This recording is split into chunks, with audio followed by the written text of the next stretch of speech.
오늘 함께 살펴볼 하나님의 말씀은 시편 110편입니다. 우리가 함께 읽었듯이 읽은 것처럼 시편 110편은 우리에게 익숙한 그리고 유명한 시편입니다. 그 이유는 두 가지로 볼 수가 있습니다. 두 구절 때문인데요. 첫 번째는 3절 때문입니다. 3절 때문에 우리에게 익숙한 시편이죠. 주의 권능의 날에 주의 백성이 거룩한 옷을 입고 즐거이 헌신하니 새벽 이슬 같은 주의 청년들이 주께 나오는도다. 어디서인가 많이 들어보셨죠? 안 들어보신 분 계세요? 이렇게 없을 정도로 이 3절 때문에 이 시편은 익숙한 시편입니다. 그래서 이천이라고 하는 분은 이 가사를 가지고 복음성가를 만들었습니다. 그래서 우리 한때 많이 불렀던 새벽 이슬 같은 주의 청년들이 이런 가사가 나오는 이런 찬양이 있을 정도입니다. 또 시편 110편이 우리에게 익숙한 그리고 유명한 이유는 1절 때문입니다. 1절 말씀이 왜 유명하냐면 이것도 구약에 있는데 신약에 즉 1세기 당시에 신약교회가 많이 여러 번 자주 인용을 했기 때문입니다. 신약 성경을 읽다 보면 여러 차례 이 본문을 다시 읽을 수가 있기 때문에 신약 성경을 좀 읽어봤다 라고 하시는 분들은 이 1절을 모를 리가 없는 것이죠. 여호와께서 내 주에게 말씀하시기를 이렇게 시작합니다. 내가 내 원수들로 내 발판이 되게 하기까지 너는 내 오른편에 앉아 있으라 하셨도다. 이 말씀이 신약 성경에 적어도 정확하게 5번 이상 기록이 됩니다. 마태복음에는 22장, 마가복음에는 12장, 그리고 누가복음에는 20장, 그리고 사도행전에서는 성령을 받은 후에 3장에서, 그리고 또 히브리서 기자가 1장 13절에서, 그리고 그 외에 히브리서 기자가 여기 110편에 있는 내용들을 사실은 4절까지도 여러 번 인용하는 것을 볼 수가 있습니다. 이처럼 신약 성경을 읽다 보면 이 1절을 중심으로 여러 번 그 본문 그대로 5번 이상이나 인용이 됐으니까 우리가 성경을 좀 읽어봤다라고 하는 분들은 이 본문이 익숙할 수밖에 없다는 것이죠. 그래서 이 말씀을 이 본문만을 놓고 보면 해석하기 어렵습니다.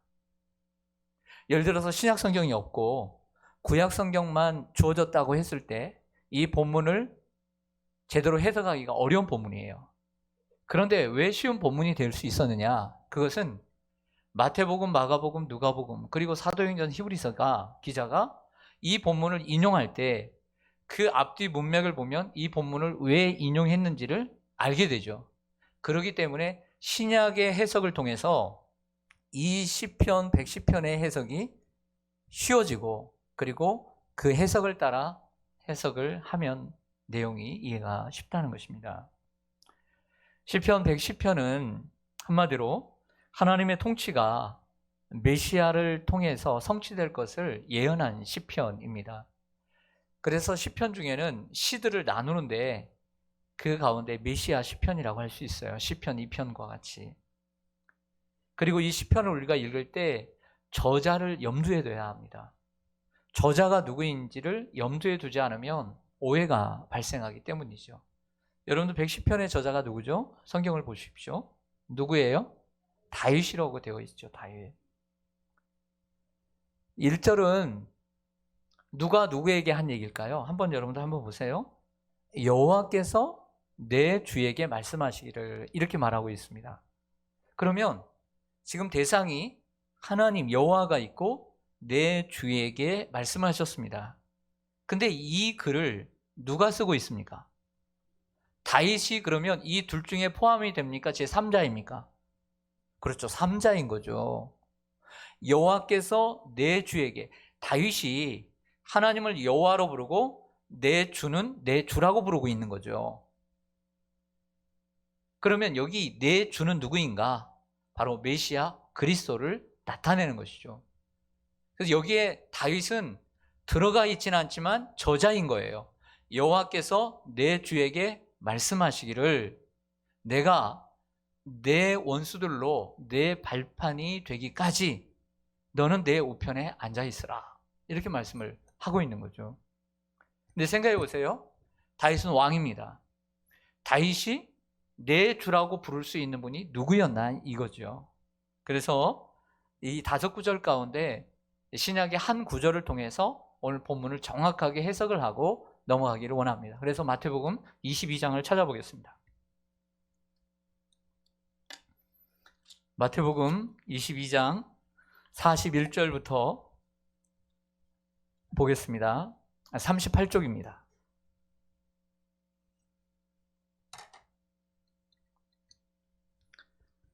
마태복음 22장 41절 제가 읽겠습니다. 자, 상황은 바리새인들이 모였을 때에 예수께서 그들에게 물으시는 예수님의 말씀입니다. 너희는 그리스도에 대하여 어떻게 생각하느냐? 여기 그리스도는 예수님을 가리켰다는 단어가 아니라 메시아를 얘기하는 거예요. 너희들이 생각하는 메시아는 어떻게 생각하느냐? 누구의 자손이냐? 그랬더니 그 사람들이 바리새인들이 다윗의 자손에서 난다고 그랬잖아요. 메시아가. 이르시되 그러면 다윗이 성령에 감동되어 어찌 그리스도를 주라고 말하여. 그러면 이 시편이 무슨 시편일까요? 바로 시편 110편이죠. 그래서 44절에 보면 주께서 내 주에게 이르시되, 앞에 주는 아까 좀 전에 시편에서는 앞에 주를 뭐라고 나왔어요? 여호와께서. 근데 여기서는 주께서 내 주께. 그러니까 헷갈리는 거죠. 여호와께서 내 주께 이르시되 내가 내 원수를 내 발 아래 둘 때까지 내 우편에 앉아 있으라 하였도다 하였느냐. 다윗이 그리스도를 주라고 칭하였다 그랬어요. 다윗이 그리스도를 주라고 칭했다. 어찌 그의 자손이 되겠느냐. 이런 얘기죠. 다윗이 시편 110편에 얘기하고 있는 여호와께서 내 주에게 말씀하실 때 그 주는 그리스도란 말이에요. 메시아. 그런데 이 메시아가 누구냐 그랬더니 이들이 다윗의 자손 후손이다 라고 얘기했어요. 그런데 다윗이 얘기하죠. 예수님이 묻는 거예요. 다윗의 후손을 다윗이 어떻게 주라고 할 수 있느냐라고 하는 것이죠. 그러니까 이들이 곤란한 겁니다. 이 말은 예수님께서 다윗의 자손 가운데 예수님이 탄생하셨다는 얘기죠. 자신이 바로 여기서 말하는 여호와께서 내 주라고 말했던 그리스도가 바로 나다라고 설명하는 본문으로 신약 성경은 인용이 되었던 거예요. 이해가 됩니까? 네.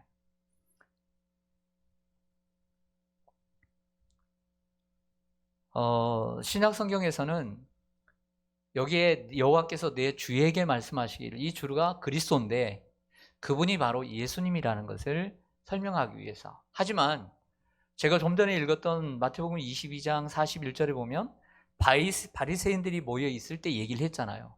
근데 묻습니다. 당시에 바리새인들, 서기관들, 사두개인들은 예수님이 메시아라는 것을 믿었습니까? 안 믿었습니까? 안 믿었기 때문에 그들이 익히 알고 있는 다윗의 시편을 인용함으로써 바로 예수님이 메시아라는 것을 계속 입증하려고 노력하기 위해서 오늘 이것이 기록되어 있다는 것이죠. 인용됐다는 것입니다. 자, 시편 110편의 내용을 요약하면 이렇습니다. 한번 들어보세요. 자, 이 시는 성령의 감동을 받은 다윗이 미래를 예언한 시입니다. 메시아 시편. 하나님께서 그리스도라는 분을 세우셔서 그 하나님의 통치를 대신하게 되는데 그가 바로 주라고 부르는 분입니다. 그분이 세울 왕국의 중심지는 2절에 보면 바로 시온이고요. 그를 통해 모든 원수들을 굴복시키게 됩니다. 그리고 모든 원수들과 싸움에서 주의 백성들이 거룩한 옷을 입고 즐거이 헌신을 하게 되는데 그들의 모습이 마치 새벽에 내리는 새벽 이슬과 같다는 것입니다.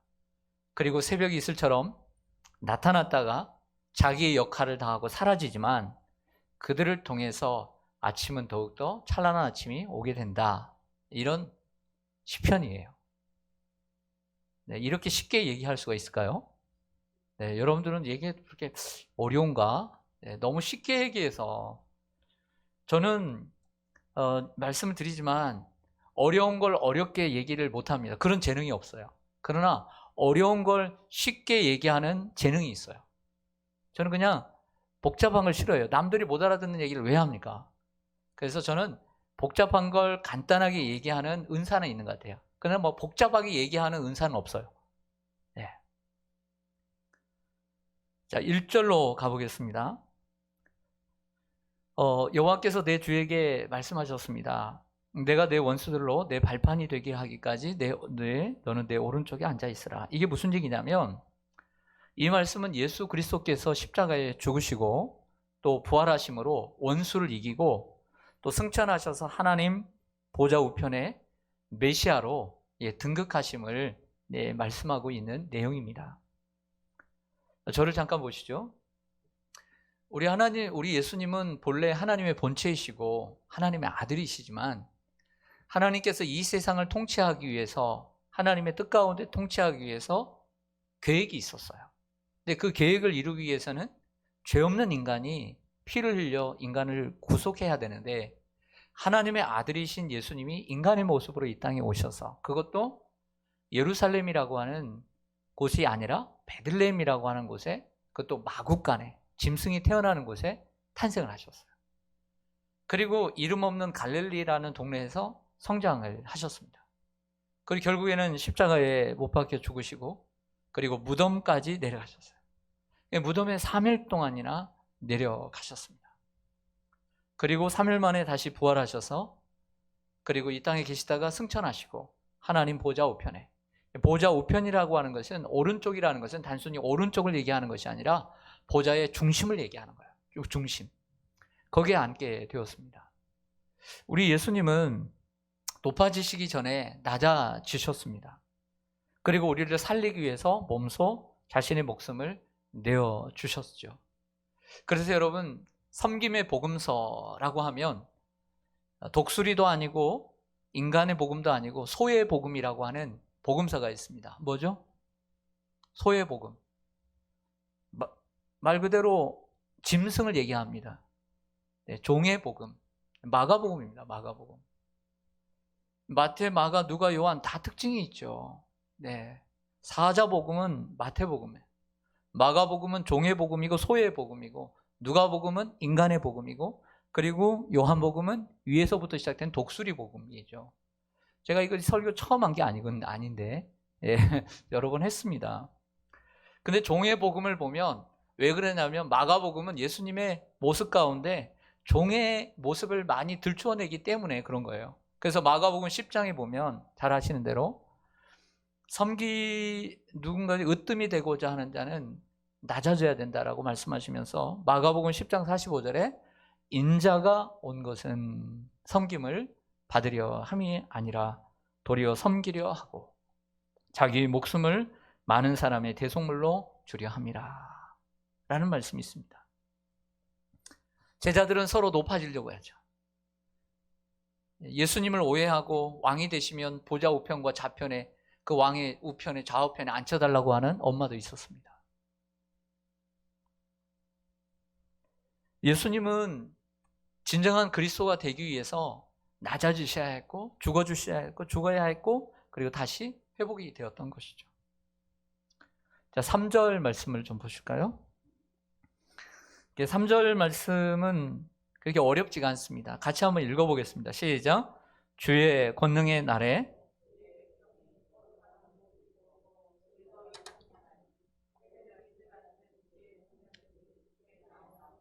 아멘.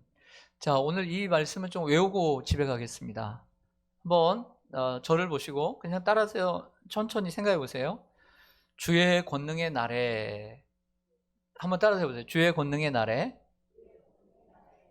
주의 백성이 거룩한 옷을 입고 즐거이 헌신하니. 네, 다시요. 어떤 때예요? 주의 권능의 날에 누가? 주의 백성이 뭘 입고? 거룩한 옷을 입고 어떻게 헌신했어요? 즐거이 헌신하는데 그 모습이 새벽 이슬 같은 주의 청년들이 주께 나오는도다. 네, 이런 내용입니다. 다시 한번 하겠습니다. 어떤 때에? 권능의 날에. 네, 누가? 주의 백성이. 여러분들 옷 입었죠? 무슨 옷을 입고? 거룩한 옷을 입고. 어떻게 했어요? 즐거이 헌신하니. 그것이 마치 뭐와 같다? 새벽 이슬 같은 주의 청년들이 주께 나오는 도다. 다시 한번 해보겠습니다. 처음부터. 자, 주의 권능의 날에. 시작.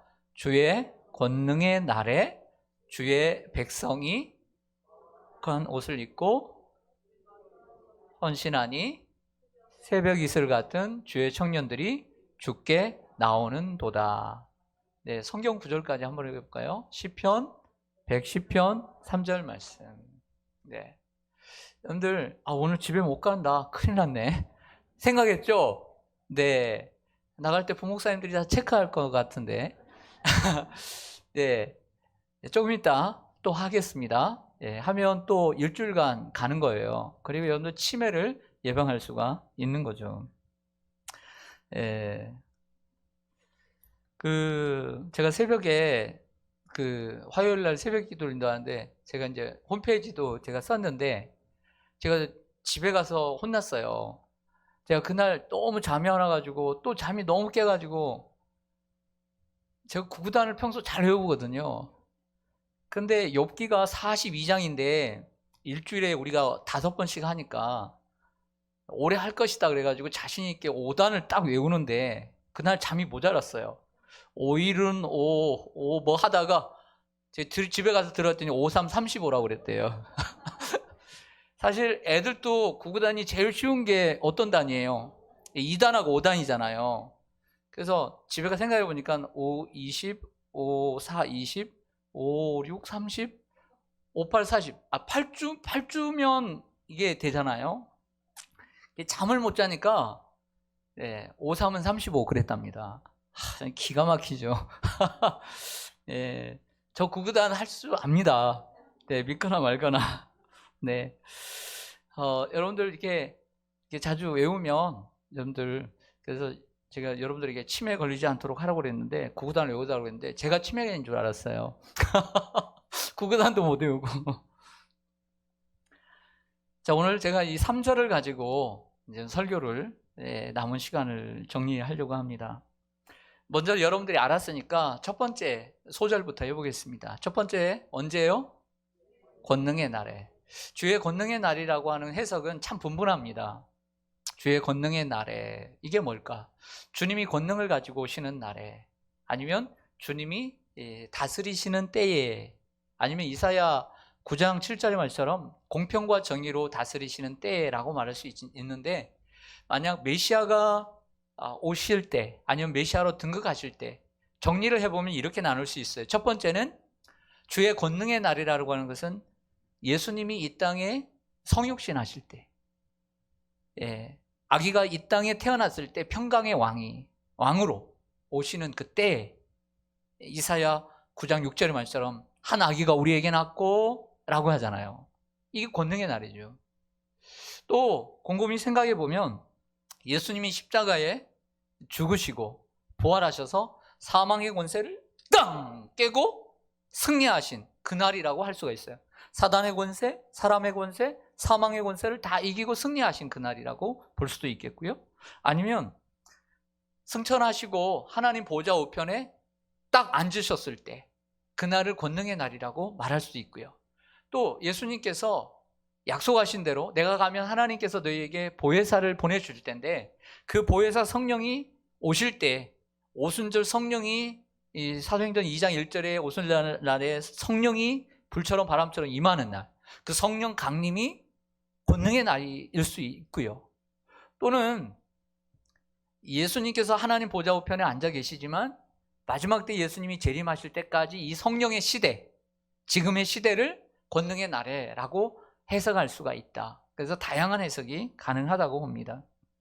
두 번째는 다시 한번 하죠. 주의 권능의 날에 누가? 주의 백성이. 이 주의 백성은 결국 누굴 가리키냐면 뒷절에 나오는 새벽 이슬 같은 주의 청년들을 가리키는 단어이고, 주의 청년들이라고 하는 이미지는 결국엔 누구를 가리키는 거예요? 주의 백성을 가리키는 거죠. 그래서 오늘 새벽 이슬 같은 청년, 오늘 청년 설교인가 보다. 맞습니다. 오늘 청년 설교입니다. 근데 그런 20대, 30대, 40대의 청년 설교가 아니라 정말 새벽 이슬 같은 주의 청년들을 위한 설교를 하는 거죠. 여러분, 청년의 심벌이 뭐죠? 청년의 심벌. 청년의 심벌 이런 것 같아요. 들어보면 올라이트를 해도 피곤하지 않는 게 청년이에요. 사실은. 그래서 30대 넘어가면 새벽 2시면 자야 되고요. 40대 넘어가면 한 1시 정도면 자야 돼요. 그리고 40대, 50대 넘어가면 12시 정도 되면 피곤해. 이제 못 놀겠다. 나도 나이가 들었나 보다.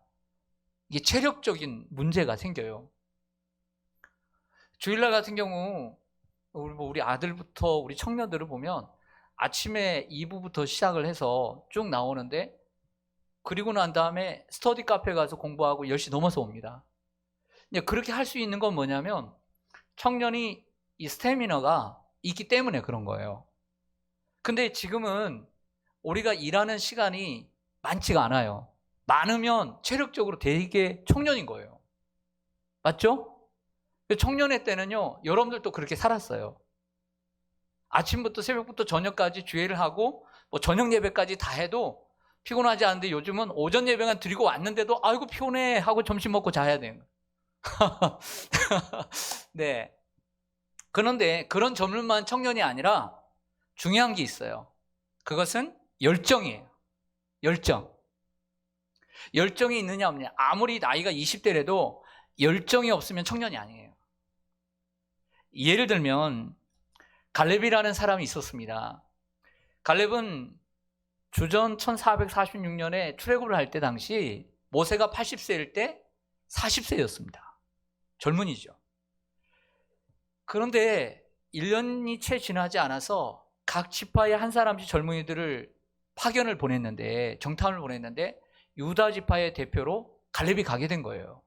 40세였습니다. 헤브론이라고 하는 땅을 정탐하고 돌아왔는데 대다수가 부정적이었어요. 침울했어요. 이때 갈렙이 미래에 대한 희망을 얘기합니다. 믿음을 얘기하고 하나님을 이야기하게 되죠. 그 은혜로 자신이 정탐했던 땅을 모세를 통해서 약속을 받아요. 그 땅을 주겠다고. 그리고 40년이 지나서 입성을 했습니다. 가나안 땅에.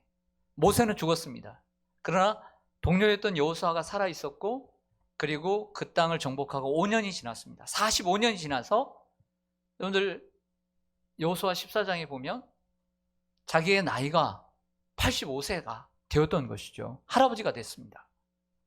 근데 여호수아 14장 10절 이하에 보면 오늘날 내가 85세로 돼 모세가 나를 보내던 날과 같이 오늘도 내가 여전히 강건하니 내 힘이 그때나 지금이나 같아서 싸움이나 출입에 감당할 수 있으니 그날에 여호와께서 말씀하신 이 산지를 내게 주소서.